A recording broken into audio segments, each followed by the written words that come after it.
কুশমন্ডিতে 100 দিনের কাজের সূচনা ফিতে কেটে উদ্বোধন করলেন বিধায়ক তাপস চন্দ্র রায়।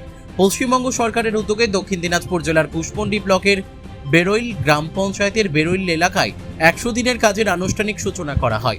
এদিন এক অনুষ্ঠানের মাধ্যমে ফিতে কেটে প্রকল্পের উদ্বোধন করেন কুশমন্ডির বিধায়ক তাপস চন্দ্র রায়। অনুষ্ঠানে উপস্থিত ছিলেন কুশমন্ডি ব্লকের বিডিও ডক্টর নয়না দে, আনন্দ সরকার সহ ব্লক প্রশাসনের অন্যান্য আধিকারিক, জনপ্রতিনিধি ও স্থানীয় বাসিন্দারা।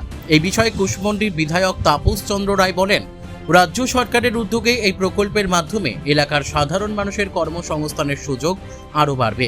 তিনি জানান, রাজ্য সরকারের নির্দেশ অনুযায়ী আগামী মাস থেকে 100 দিনের কাজকে 125 দিনের কাজে উন্নীত করার উদ্যোগ নেওয়া হয়েছে। ফলে আরও বেশি দিন কর্মসংস্থানের সুযোগ সৃষ্টি হবে বলে তিনি আশা প্রকাশ করেন। এদিন প্রকল্পের সূচনাকে ঘিরে এলাকাবাসীর মধ্যে উৎসাহ উদ্দীপনা লক্ষ্য করা যায়। বহু শ্রমিক এই কর্মসূচির মাধ্যমে কাজের সুযোগ পেয়ে সন্তোষ প্রকাশ করেন।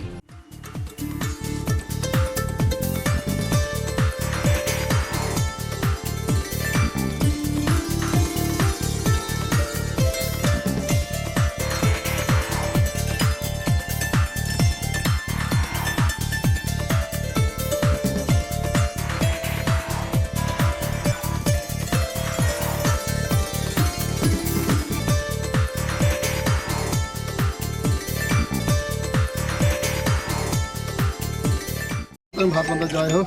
আজকে আমাদের কুশমন্ডি ব্লকে একটি শুভ কাজ শুরু হয়েছে। সেই শুভ কাজটি হচ্ছে গত সরকারের সময়ে যে 100 দিনের কাজ, মানরেগা কাজ, যেটা কিনা আমাদের কুশমন্ডি ব্লকের অন্তর্গত বেরোল অঞ্চলে হাঁসকুন্ডি যে পুকুরটি রয়েছে, সেই পুকুরটি আমাদের প্রশাসনিকভাবে আজকে আমাদের বিডিও ম্যামের উপস্থিতিতে এবং এখানকার প্রধান সাহেবা, এখানকার যারা জনপ্রতিনিধি রয়েছে এবং বিশিষ্ট ব্যক্তিগণ, তাদের উপস্থিতিতে আজকে 100 দিনের কাজ শুভ আরম্ভ হয়েছে।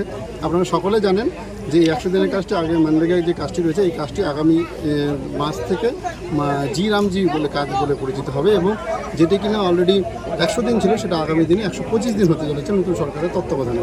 তো কাজ এগোবে, সরকার এগোচ্ছে, কাজ এগোবে, প্রত্যেকটা মানুষ যাতে কাজ পায় তার জন্য আমরা চিন্তাভাবনা করছি এবং পাশাপাশি কোনো কাজে যাতে ত্রুটি বিচ্যুত না থাকে সেটাও আমরা সরজমিন তদন্ত করবো বা আমরা অবজারভেশনে রাখবো। তো আপনাদের সকলের সহযোগিতা দরকার, এভাবে সরকারকে এগিয়ে নিয়ে যাওয়ার জন্য আপনাদের সহযোগিতা দরকার। এটুকুই বলে শেষ করতে পারেন। মতন ভাবনা জয়। কুশমন্ডি থেকে দিলদার আলীর রিপোর্ট, কুলিক নিউজ।